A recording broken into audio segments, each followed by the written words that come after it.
आता गोकुलाष्टमीचा उत्सव असतो आमच्या घरी ना, तेव्हा म्हणजे केवढी लगबग असते, म्हणजे खोबरं बिबरं किसायची. आणि यावर्षी तुम्हाला बाबेकडचा गणपती बघायला मिळेल. होय.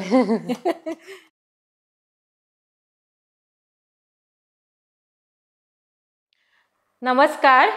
आज मी तुम्हाला गोकुलाष्टमा विशेष ना सुंटवडा करून दाखवणार आहे. आमच्या कोकणात कसं गोकुलाष्टमा, रामनवमी, हनुमान जयंती या सणांना कसं सुंटवडा तयार केला जातो आमच्या कोकणात, तसाच आज मी तुम्हाला ह्या साध्या सोप्या पद्धतीने सुंटवडा करून दाखवते. आणि हा सुंटवडा आहे ना, जितका आपण हा सणांनाच करतो ना, तितकाच हा पौष्टिक आणि गुणधर्म औषधी पण आहे हा सुंटवडा. म्हणजे मुलांसाठी, म्हणजे सर्दी खोकला वगैरे झाला ना तर हा उपयोगी येतो. तो मी तुम्हाला कसा बनवायचा ना ते पण तुम्हाला सांगते. त्यासाठी साहित्य बघा, इथे मी 100 ग्राम सुंठ घेतली आहे, 200 ग्राम सुखं खोबरं घेतलं आहे, 200 ग्राम साखर घेतली आहे आणि 1 चमचा इथे ओवा घेतला आहे. एवढंच साहित्य बघा. एवढ्या साहित्यात तुम्हाला असा सुंटवडा चांगला करून दाखवते. म्हणजे ज्या पारंपरिक पद्धतीने सुंटवडा बनवतात नाही तर कुठचंही वेगळं साहित्य न टाकता ते आज आई तुम्हाला बनवून दाखवणार आहे. हा पण आम्ही दगडी खलबत्ता घेतलेला आहे. हा तयार कसा करायचा ना तो पण व्हिडिओ तुम्हाला लवकरच बनवून दाखवू. आणि आता ही सुंठ आपल्याला आहे ना अशी चेचून घ्यायची आहे जरा अशी, म्हणजे मिक्सरला चांगली बारीक होईल. मग मस्त असे तुकडे करून घेतलात ना की पटकन पावडर होईल, मिक्सरला पावडर होईल.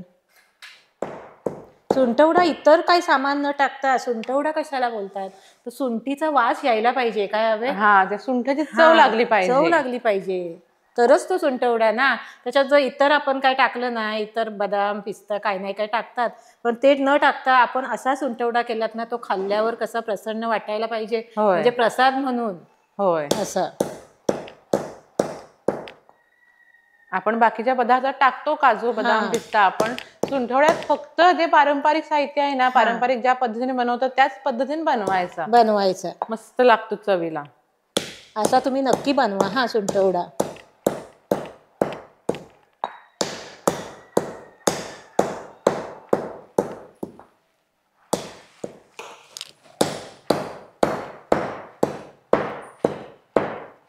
सुंठ आपली चेचून झाली आहे बघा. हे दगडी खलबत्ते कशी उपयोगी वस्तू आहे. म्हणजे कसं आपण चटणी वगैरे बनवायला पण ना ह्याच्यात चांगली चव पण चांगली लागते. काय असे तुम्ही ना घेऊन ठेवा, कधीतरी उपयोगी येतो आपल्याला. आणि आता आपण सुकं खोबरं किसून घेऊया.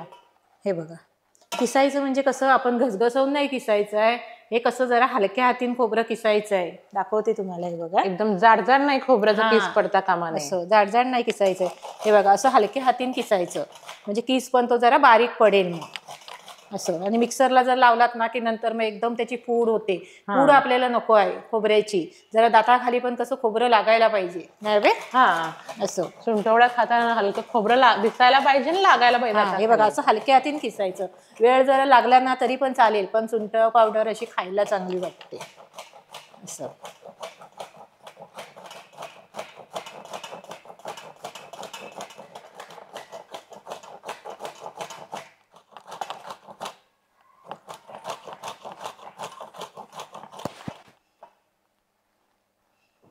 हे बघा, असं हलक्या हातीन किसलं ना की अगदी असं बारीक पडतं खोबरं. बघा, आता गोकुलाष्टमीचा उत्सव असतो आमच्या घरी ना, तेव्हा म्हणजे केवढी लगबग असते. म्हणजे खोबरं बिबरं किसायची. असं वेळ लागला तरी चालेल, पण चव लागायला पाहिजे. काय हवे, चव लागायला पाहिजे. आणि आमच्या घरी कोकणात गोकुळाष्टमीचा व्हिडिओ देखील आम्ही तयार केलेला आहे. आमच्या घरात हे देखील आम्ही दाखवले तुम्हाला व्हिडिओच्या माध्यमातून. सगळे कार्यक्रम आम्ही गणपतीचे वगैरे बघा चॅनलवर आपल्या टाकलेले आहेत, ते तुम्ही बघा नक्की. आणि यावर्षी तुम्हाला बाबेकडचा गणपती बघायला मिळेल. सगळे कोल्हापूरचे पदार्थ तुम्हाला बघायला मिळतील. यावेळी तुम्हाला आम्ही गणपतीचे वेगवेगळे पदार्थ दाखवणार आहोत. वेगवेगळे नवीन नवीन व्हिडिओ तुम्हाला पाहायला मिळतील. फक्त चॅनलवरती जर नवीन असाल तर सबस्क्राईब करून ठेवा आणि नोटिफिकेशन ऑन करा, बेल आयकॉनवर क्लिक करा. सगळ्या व्हिडिओचं नोटिफिकेशन ना व्हिडिओ अपलोड केल्यावर तुम्हाला पहिल्यांदा मोबाईलवर येईल. नाही तर काय जण ना, आम्हाला कोण भेटतात ना बाबे रत्नागिरीला वगैरे, तर ते बोलतात की तुमचे आता व्हिडिओ येत नाही काय, व्हिडिओ येत नाही काय असं. हे भरपूर कमेंट्स पण करतात की व्हिडिओ येत नाही, रेग्युलर तुम्ही दिसत नाही. पण असं नाही आहे. सध्या आम्ही एक दिवस आड असे व्हिडिओ अपलोड करतोय, पण तरी तुम्हाला नोटिफिकेशन येत नसतील. त्यामुळे प्लीज तुम्ही नोटिफिकेशन ऑन करा आणि बेल आयकॉनवर क्लिक करा. खोबरं बघा, हे असं किसून घेतलंय बारीक असं. आता आपण भाजून घ्यायचं आहे. आणि खोबरं आपल्याला कसं ना थोडं थोडं भाजायचं आहे, एकदम नाही भाजायचं, म्हणजे का भाजणार नाही व्यवस्थित एकदम घेतला तर काय हवे असं. आणि गॅस पूर्ण आपल्याला कमीच करायचा आहे आणि कमी गॅस करून आपल्याला हे खोबरं असं भाजून घ्यायचं आहे. कालपट किंवा सोनेरी पण करायचं नाही आहे आपल्याला हे खोबरं. फक्त असं हलकं कडक कुरकुरीत करून घ्यायचं. म्हणजे गरम व्हायला पाहिजे चांगलं. गरम व्हायला पाहिजे, चांगलं कुरकुरीत असं व्हायला पाहिजे म्हणून. कारण का माहितीये, हा प्रसाद ना राहतो आणि मग असंच जर खोबरं टाकलात ना तुम्ही तर कसं खवट होतं ना खोबरं जरा, म्हणून आपल्याला हे खोबरं असं भाजून घ्यायचंय जरा, म्हणजे जास्त दिवस टिकतो चांगला, मग टिकेल चांगलं मग.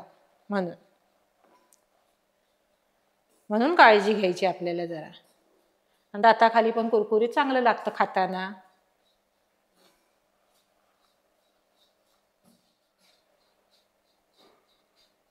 असं सारखं असं परतत राहायचं. हे बघा, असं आपल्याला हे खोबरं भाजून घ्यायचं बघा, न करपवता असं भाजून घ्यायचं आपल्याला खोबरं. हे 3 ते 4 मिनिटं गॅस कमी करून आणि खोबरं छान परतवून घेतलंय. हे बघा,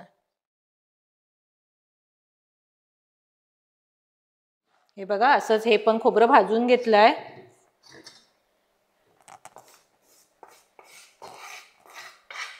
गॅस बंद केलाय मी आणि बघा तवा पण गरम आहे.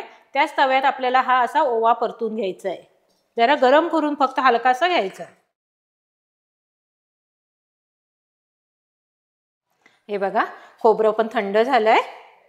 असं हलकंसं चुरून घ्यायचं, फक्त मिक्सर लावलात कसं बारीक पूड होईल ना हवे असं, म्हणून हलकंसं असं चुरून घ्यायचं मस्त. एवढं बास.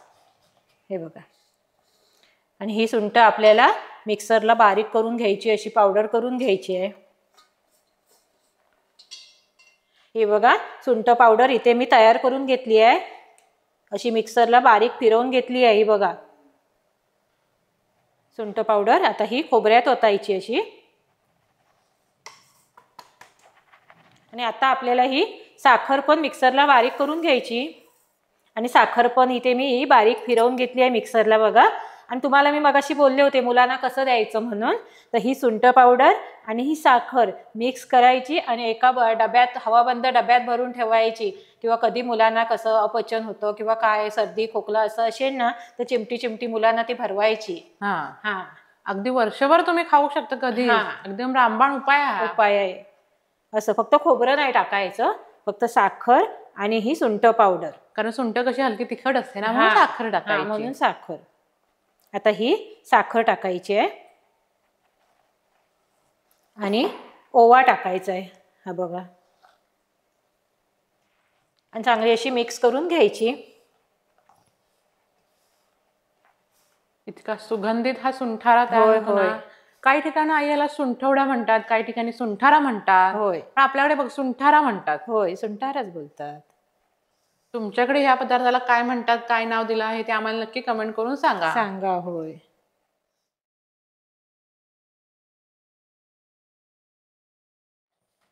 चांगला असा मिक्स करून घ्यायचा हलक्या हातीन. अगदी मापात झालेला आहे, बरोबर माप आहे. गोड तिखट अगदी, म्हणजे चव चांगलीच लागते ह्याची. काय हवे, मस्त लागते. म्हणजे कमी गोड पण लागत नाही, जास्त गोड पण लागत नाही. त्यामध्ये ना सुंठाची चव एकदम परफेक्ट लागते. जे प्रमाण आईने तुम्हाला सांगितलंय ना, त्या प्रमाणात ह्या जन्माष्टमीला करूनच बघा तुम्ही ना. आपण उत्सव आता मोठ्या मोठ्या घरात म्हणजे उत्सव असतो, काय काय मोठ्या प्रमाणात केला जातो. पण आपल्या घरात श्रीकृष्णाची पूजा ही केलीच जाते ना. त्यासाठी तुम्ही कमी सुंठ असून, जे मी 100 ग्रामचं तुम्हाला माप दाखवलंय, 100 ग्राम सुंठीचा माप दाखवलाय ना, पण तुम्ही 50 ग्राम 25 ग्राम सुंठ घ्या. त्या अंदाजानुसार तुम्ही मग खोबरं वगैरे घ्या आणि असा तुम्ही सुंठारा करून बघा नक्की. आणि हा सुंठारा आपल्याला हवाबंद डब्यात चांगला पॅक करून ठेवायचा आहे, म्हणजे त्याच्यातलं खोबरं सुद्धा नरम पडत नाही आणि सुगंध पण त्याचा कमी होत नाही. म्हणून आपण हवाबंद डब्यात पॅक करून ठेवायचा, चांगला टिकतो. मग कसा वाटला आजचा व्हिडिओ कमेंट करून नक्की सांगा. आणि आमच्या व्हिडिओला लाईक करा, शेअर करा आणि सबस्क्राईब करा. आणि असा हा सुंठारा करून बघा तुम्ही नक्की. आणि तुम्हाला सगळ्यांना आमच्याकडून कृष्ण जन्माष्टमीच्या खूप खूप शुभेच्छा.